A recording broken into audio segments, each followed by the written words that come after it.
Michigan and Iowa will play Saturday in the Big Ten Championship. Can Iowa win this game? No. But how will Michigan do against the Iowa defense? We'll explain all that. Plus, the playoff polls are out. Locked On Big Ten starts right now.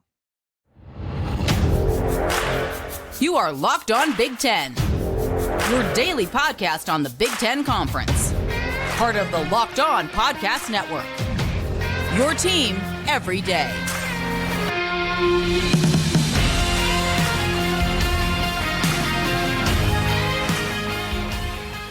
Welcome to Locked On Big Ten. I'm Craig Sheeman. Thank you for making us your first listen each and every day. We always appreciate that. And you know, we are free and available wherever you get your podcasts and on YouTube. It's part of the Locked On Podcast Network, your team every day.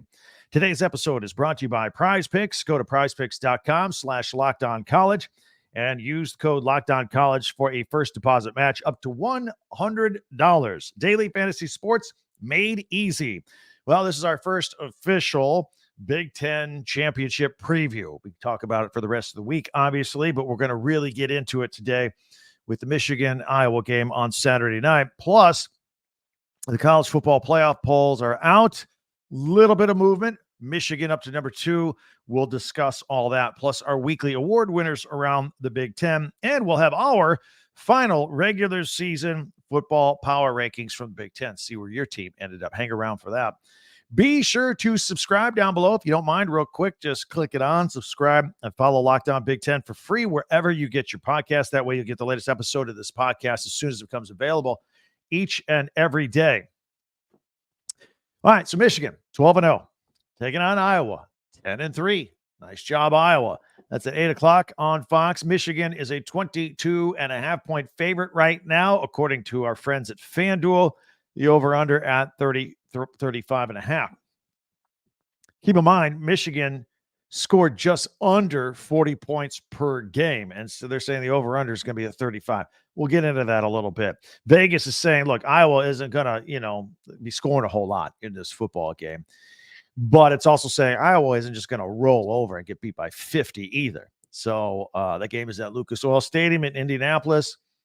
Do the math on this. Maybe it's a 33-3-ish game. Maybe. I don't want to besmirch Iowa. There are some things that can happen here. We're going to discuss all of them right here. But for perspective, these two teams met for the Big Ten Championship 2 years ago in 2021. Michigan was just a 12-point favorite then, and they still won 42-3. So, and Iowa had a much better offense back then than they do now. That year, they dropped 50 points on Maryland. Can you imagine them doing that this year? No, probably not. Well, first of all, if you listen or watch this podcast, Locked On Big Ten, with any regularity, you know that we continuously have given respect to Iowa football, even from the beginning of the season, even before the season started, even though there was a lot of shortcomings on this football team. But they have been a fun team to talk about and a fun team to cover. And yeah, just because they don't score a lot of points doesn't mean they're not interesting. They really are. Got nothing but respect for Kirk Ferentz and the Iowa Hawkeyes and everything he has done with this team, and watching the fans go through everything and the angst that a lot of you Hawkeye fans had, especially the first half of the season, about the lack of offensive production. Brian Ferentz, offensive coordinator, his son. Look, it was the storyline the first half of the season. But also, remember our premise from the beginning of the summer when we were talking about this, because this has been a theme with the Iowa team for some time, that their offense has been lacking for a few years. Our theme here is, look, continue to ride the excellent defense and the excellent special teams. Just make the offense a little bit better. Doesn't have to be great. Just get it up to mediocre, and wonderful things could happen for Iowa. Well, the offense didn't get a little bit better. It didn't even get to mediocre. I mean, it was pretty lacking throughout the entire season. And they still managed to play some complimentary football, even without an offense. Defense, special teams, but no offense. So, look, it all started Cade McNamara coming in with big expectations for Michigan, the transfer, and a quarterback, and he never lived up to expectations there. I will argue he was never healthy. And, he had surgery the offseason before. He hurt himself in summer camp. I don't think he was ever healthy. And eventually he suffered a season-ending injury, which was a theme for Iowa, as did tight ends Luke Lachey and Eric All, also season-ending injuries. And then late in the season, they lost their superstar, the defensive back and punt return specialist Cooper DeJean, who I love watching play. I know you guys did too. So he was out. He was their secret weapon. Well, maybe not so secret, but he was a weapon. That's for sure. But something happened with this team following all these injuries. They just dug deeper. They're the little train that could, and they just kept winning football games. And something else happened with the fans. Did you notice that about halfway through the season, I noticed on my comments that you guys hit me up either on Twitter at Talk Big Ten or on YouTube, the complaints stopped. They slowed down at least.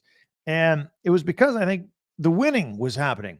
And I think Iowa Hawkeye fans and people in general, they began to just embrace what Iowa was. Instead of just complaining about, oh, woe is us. This offense is horrible. We got to make changes. We got to fire this. We got to do that. People just started embracing it and said, you know what? This is who we are.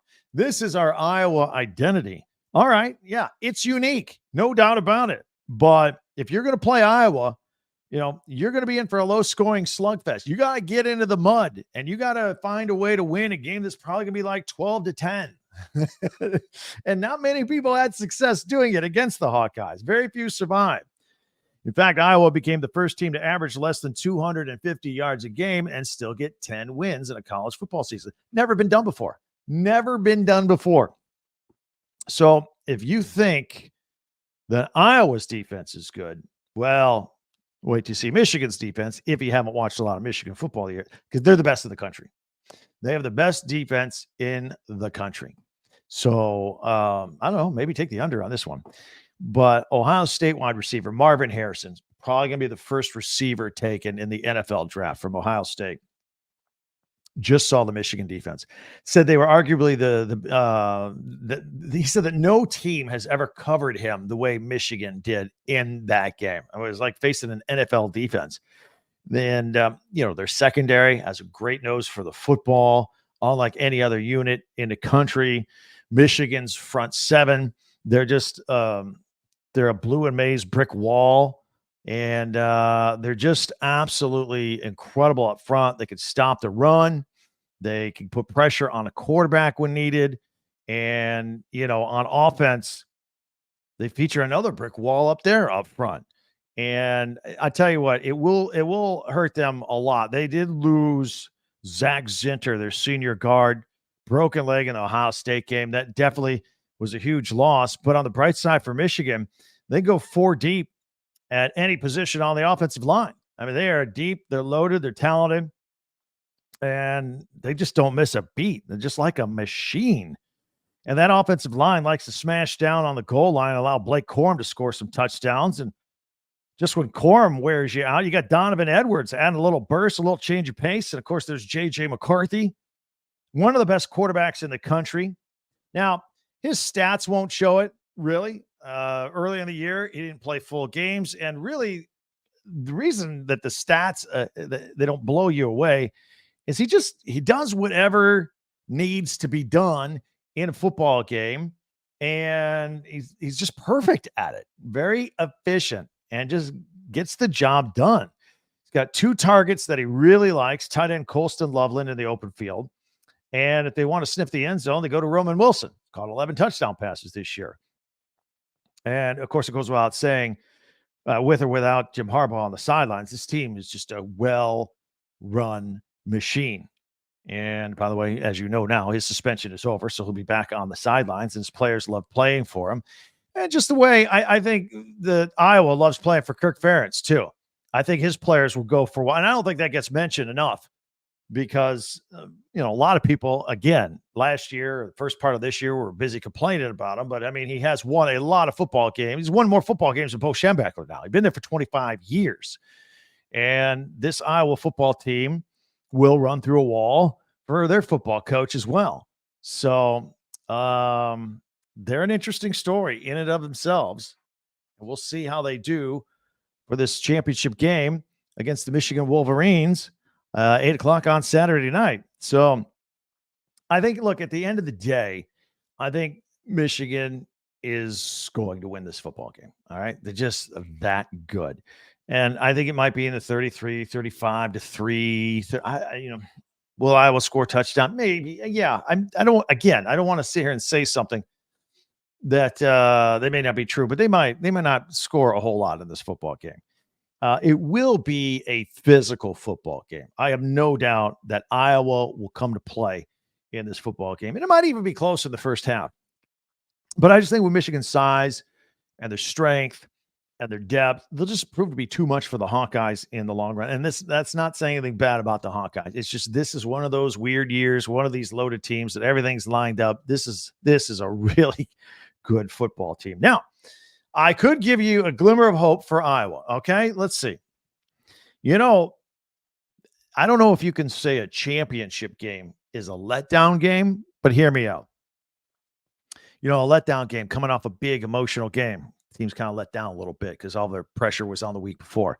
So back up a couple of weeks ago, Michigan, they had a big emotional game on the road at Penn State. Jim Harbaugh finds out about his suspension on the airplane over there. Okay. They're up for that game. It's one of the better teams of the Big Ten. They go out there, they fight, they win. And then they got to play Maryland the next week, knowing that they got Ohio State with a look-ahead game. And that's a letdown game, right? And Maryland probably gave them the hardest time of any team this season. Really could have beat them. It was a tough game. That was a letdown game.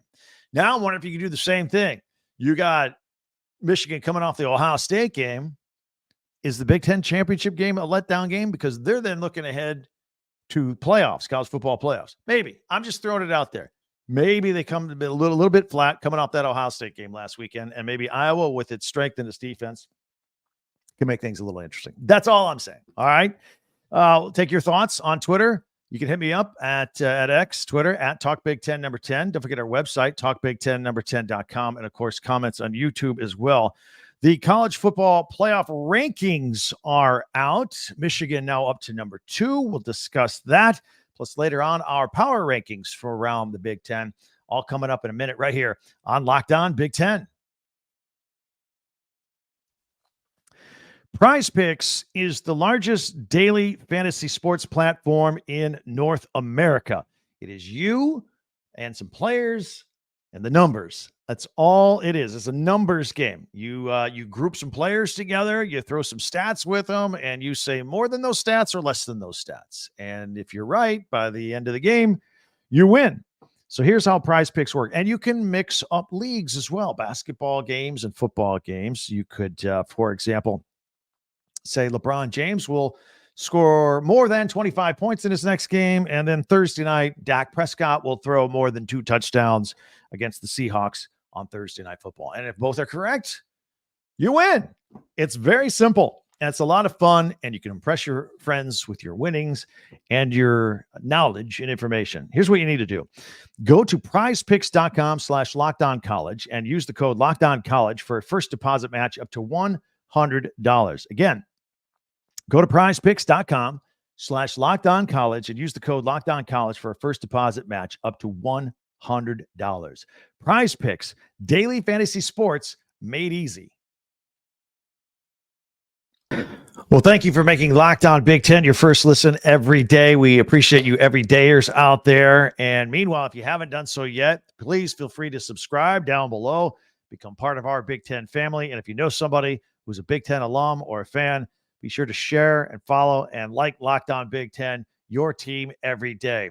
All right, let's talk about the college football playoff rankings. They're out. The final ones will come out after the championship games this weekend. This is the next to last one. Georgia remains number 1. Of course, Michigan moves up 1 spot to number 2. Washington at number 3, and Florida State back in the top 4 after their win over Florida, despite the injury to Jordan Travis the week before. And it's nice and neat. The first 4 teams are all 12-0. The next group of 4 are all 11-1. Of course, that's Oregon, Ohio State, Texas, and Alabama. And those teams will need some help to move up. Of course, Washington and Oregon, 2 future Big Ten teams, play each other for the Pac-12 championship. So one will move in and the other one will be out, however that works out. Michigan, of course, has the big game against Iowa. Penn State came in at number 10 and Iowa number 16, by the way, in the latest rankings. All right, so keep an eye on that. That's the center of the college football world. Meanwhile, some awards going out for the Big Ten. Offensive Player of the Week, Maryland quarterback Talia Tagovailoa, 361 yards, 4 touchdowns, 1 rushing in the 42-24 win over Rutgers this weekend. He also became the Big Ten's all-time leading passer. Think about all the great quarterbacks in Big Ten history. He is now the all-time leader in passing yardage, not including postseason bowl games, by the way.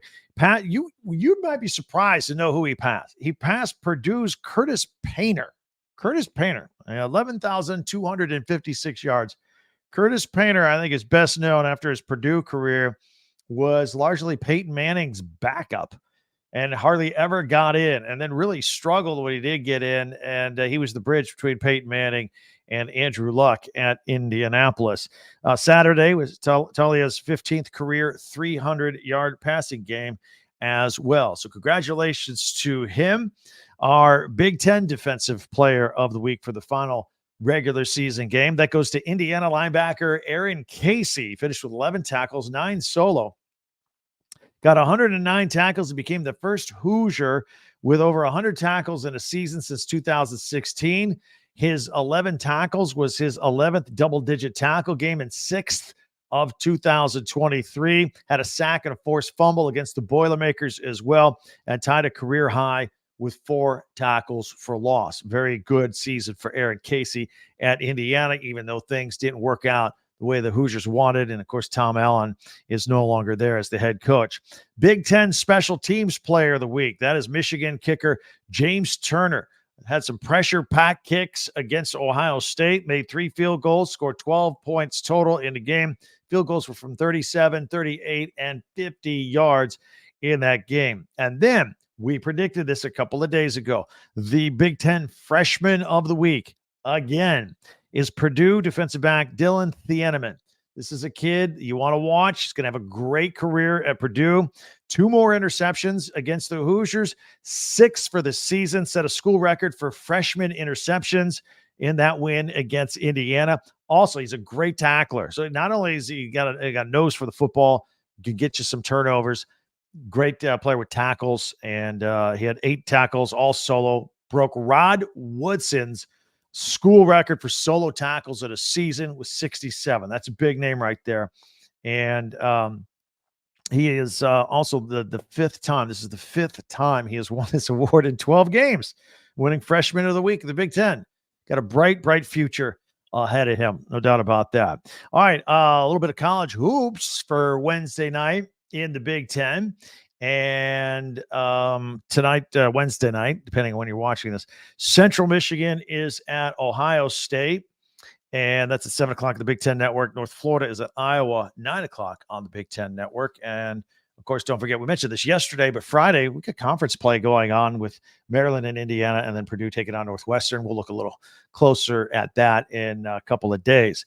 Also, in case you haven't heard yet, Locked On, the whole family network here, has launched the first ever national sports 24/7 streaming channel on YouTube. It's Locked On Sports Today. It's here for you 24/7, covering the top sports stories of the day with the local experts of Locked On, plus our national shows covering every single league. That's us. Our show is on that channel as well from time to time. So go to Locked On Sports Today on YouTube and subscribe there too. In addition, right after you subscribe here on Locked On Big Ten, you can subscribe for Locked On Sports Today, first ever national sports 24/7 streaming channel. All right, I've got, we do power rankings in the middle of every week. We've got the regular season in the books. We'll take a look at the final Big Ten football power rankings according to me. We'll see if you agree with that, see where your team is. That's all in 1 minute right here on Locked On Big Ten.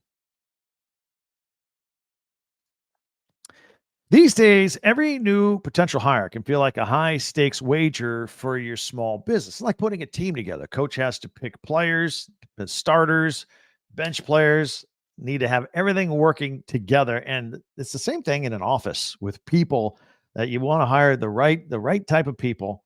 And you want to be 100% certain that you have access to the best qualified candidates available So go ahead and check out LinkedIn Jobs. LinkedIn Jobs helps you find the right people for your team faster and for free. You post a job, you've got the purple hashtag hiring frame, and that has your LinkedIn profile. That helps spread the word to everybody that, hey, you're hiring, and then people start applying.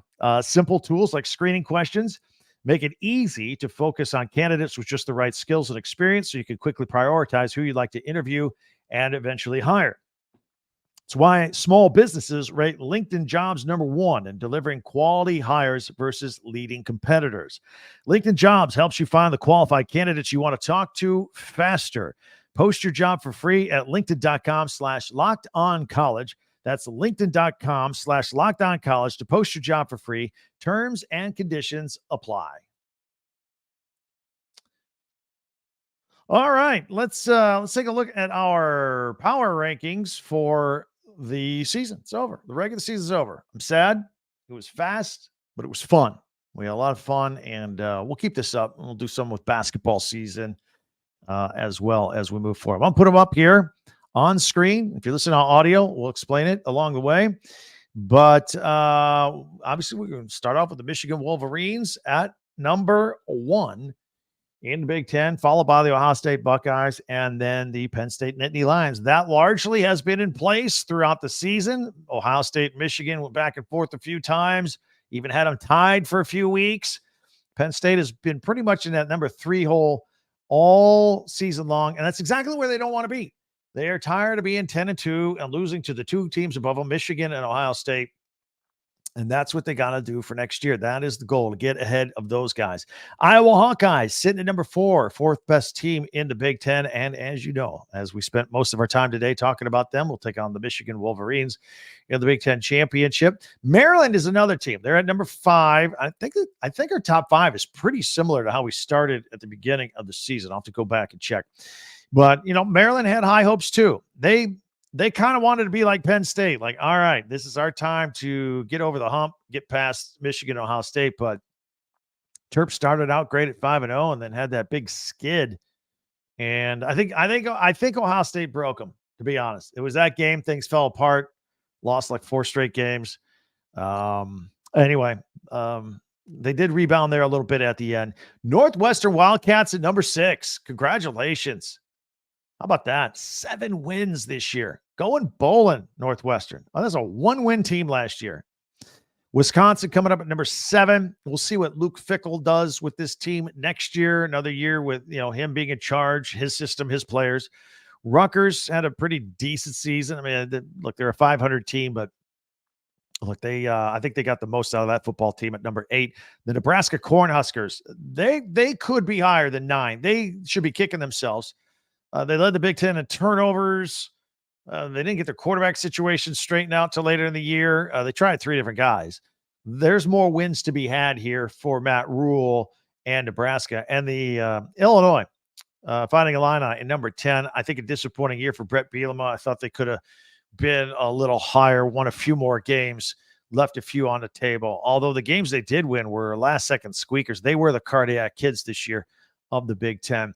And rounding out the rest, Minnesota Golden Gophers, 5-7. Look, I know they wanted a better year.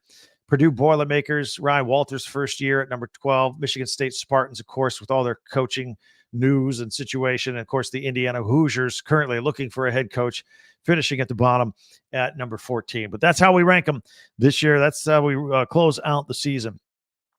In the meantime, don't forget that you can reach out to me many ways on Twitter, X at TalkBig10 #10, and also our website, TalkBig10, that's the #10.com, and also on YouTube here with all of your comments. And again, if you didn't a minute ago, please feel free to subscribe. We are getting close to 5,000 subscribers here.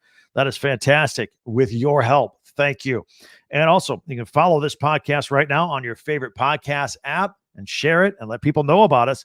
And that way you'll get the latest episode of Locked On Big Ten as soon as it becomes available each and every day. And also one more reminder, don't forget, be sure to subscribe, to check out and subscribe the Locked On Sports Today podcast, the 24/7 streaming channel the first ever national sports 24/7 streaming channel on YouTube. So check it out, enjoy it, and watch us on there sometimes as well.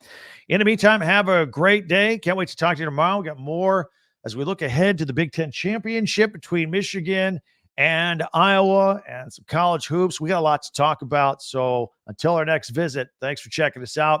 I'm Craig Sheeman for Locked On Big Ten.